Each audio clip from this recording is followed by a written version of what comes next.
My name's Matthew. This is EpicTV. I'm Sage Cattabriga-Alosa. Try saying that 5 times real fast.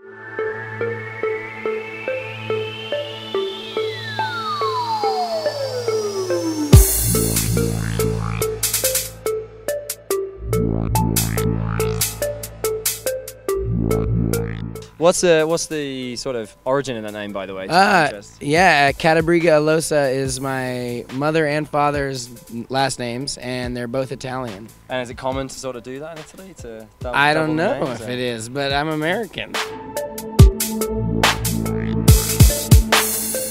More times than not, we're speaking to these riders here, and your name keeps popping up as one of those inspirational, influential figures for quite a lot of people. Like, I mean, obviously we've seen what you're doing, and it's pretty awesome. But do you know what you're doing? Like, that's just so inspirational to these guys. And well, I've been around for a while, maybe, you know. So some of these dudes are, a lot younger than me, 10 years younger or something. So I've been doing this for a while, so maybe that's part of the reason. But I think that my vibe is I like to have fun and love skiing and love having a good time with other people, and I think that other people enjoy that as well.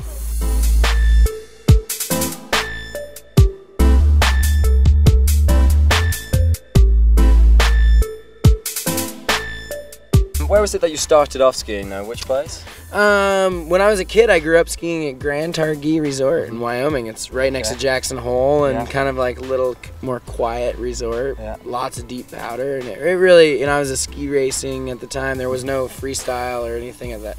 I mean, there was like moguls at the time, and that was obviously important, gotta get some moguls in. Yeah, I tried to avoid them at all costs. But so it's like skiing there just really got my love for like powder, and ski racing was like a real challenge, because ski racing in a place that gets tons of powder, you ski in soft snow, and then you go to a race course and it's like ice, right? And it wasn't really, I ended up not being very good at racing, but it turns out I got pretty good at skiing powder.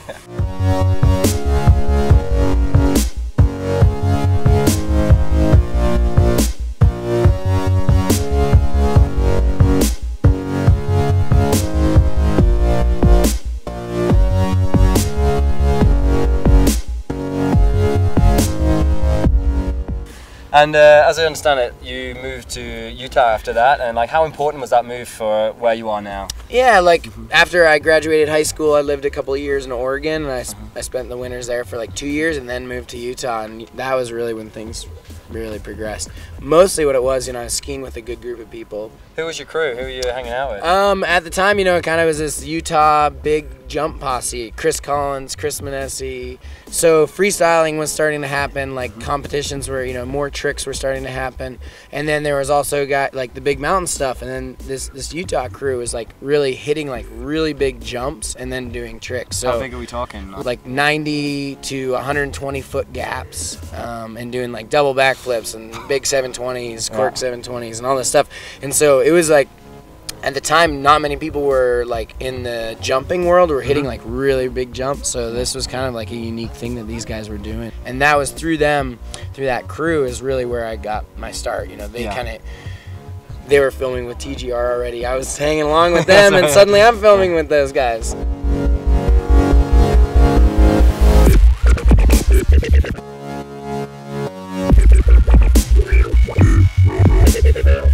I stumbled across a list of 10 things that you wrote for SPN, of things to do when there's no snow. And one of those things that you seem to be most passionate about was Burning Man. I've been going to Burning Man for, I think 12 years. One of the things about it is just like it's a very unique kind of life experience. And it's very a place about art, about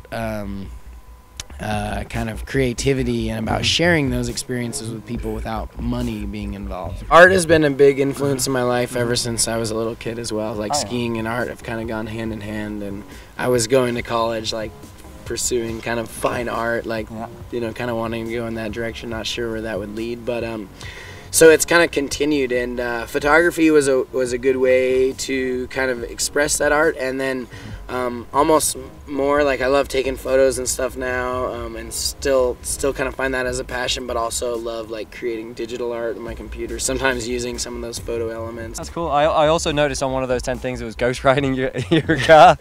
I watched this for about 10-15 seconds or so. Absolutely hilarious, loved it.